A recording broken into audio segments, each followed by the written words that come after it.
But there was also that spiritual connection that I had to the water. I was baptized in a river, like old school, and that time of being baptized and that spirituality from back then still stays with me with the old Negro spirituals. I'm gonna lay down my burden down by the riverside.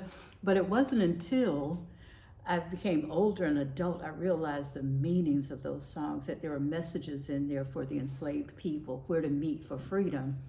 And so water also has that very spiritual connection, that sense of freedom. And that's, as an adult, my take on the water. I was a sailor for 22 years, so always around water, and I just feel refreshed and renewed, and there's hope there.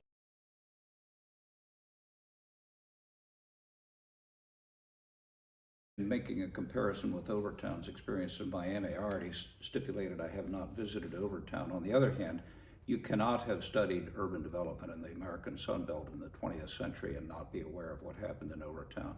Probably the most significant impact there was the introduction of Interstate 95 through the neighborhood, and we had a very similar experience here in Jacksonville in the area that still is known as La Villa.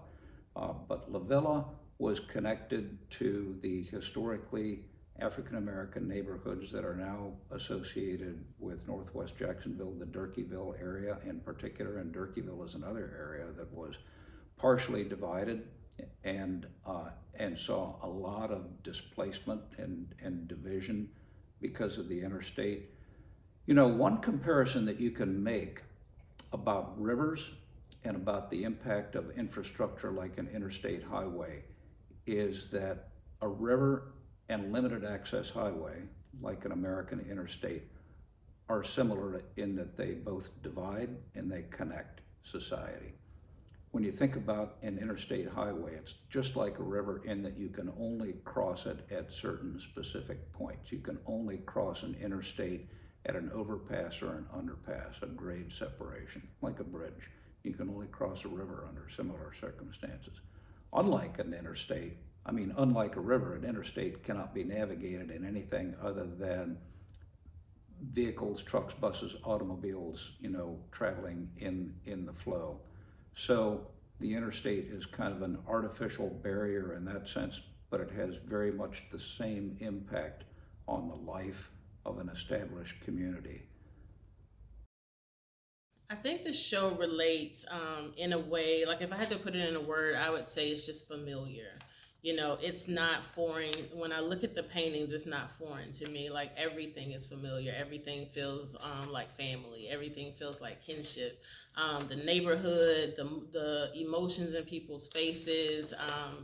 It's just that, it could easily be paintings about any of the neighborhoods here. We have out east, we have the north side, we have Kennight, we have all of these places where communities gather and people took care of one another that have experienced the downturn, the blight, displacement, things like that. So when I see someone recognizing it and lifting it up in a way that makes it art and that makes our experiences art, that's the really important part, and it's what I really try to do as an artist. Like I have a body of work called MLK Boulevard that really takes a look at the notion, the idea that we have these major highways and byways named after a great leader like MLK Jr.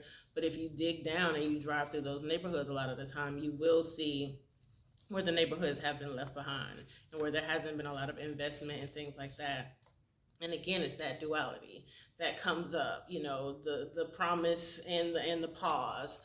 So when I look at the work, all of those things come to mind, and again, it feels like a home to me.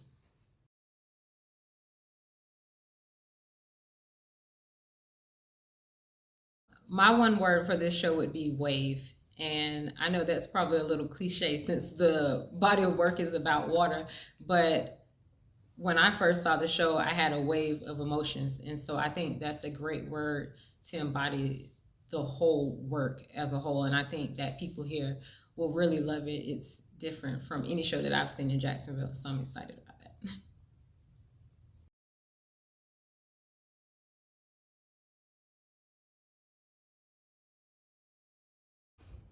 get in the water. Nice. You gotta get your own experience in the water, seeing the people's faces in the water. Most of it is very tranquil and peaceful, and that experience is available to everybody, in some body of water. Again, whether it's a pool or whether it's an actual ocean or river or whatever the case is, get in the water and get your own experience with it.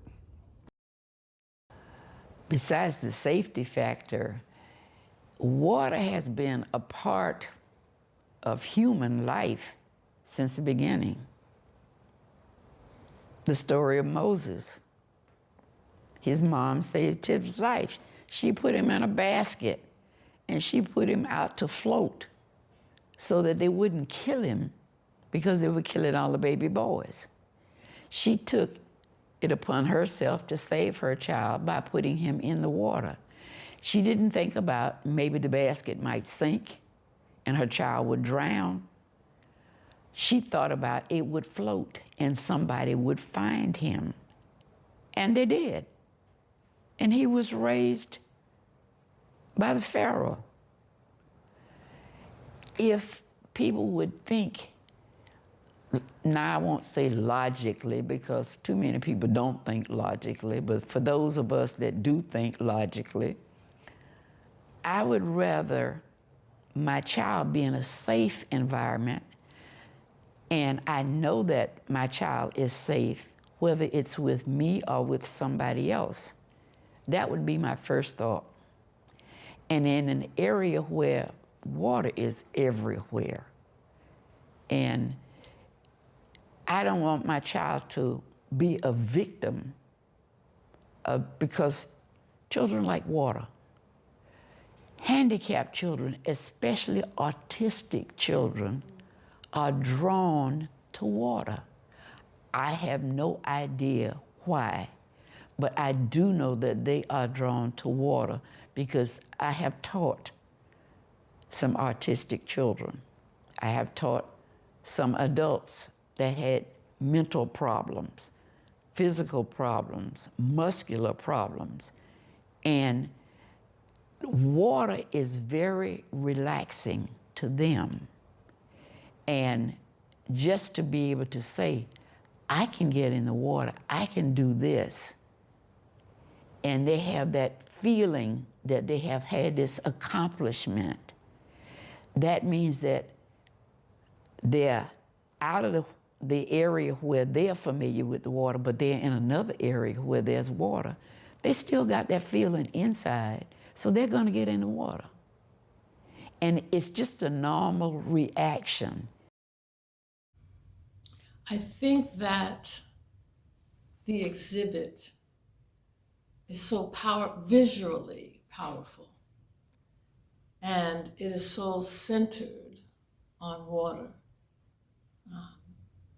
You can almost have a feeling of water. You read the story that is portrayed about the piece. And then it just forces you, I think, to think about your own journey of water. Everyone has one. And I think when the audience moves away from the exhibit, they will first, in their mind, begin to think. They may have a reflection in seeing water. It could be something as simple as bath water. It could be as simple as the memory of being baptized or christened. It could be as simple as the memory of swimming. But it will come back to how water affects, because the exhibit forces you to see the many ways that history flows around water.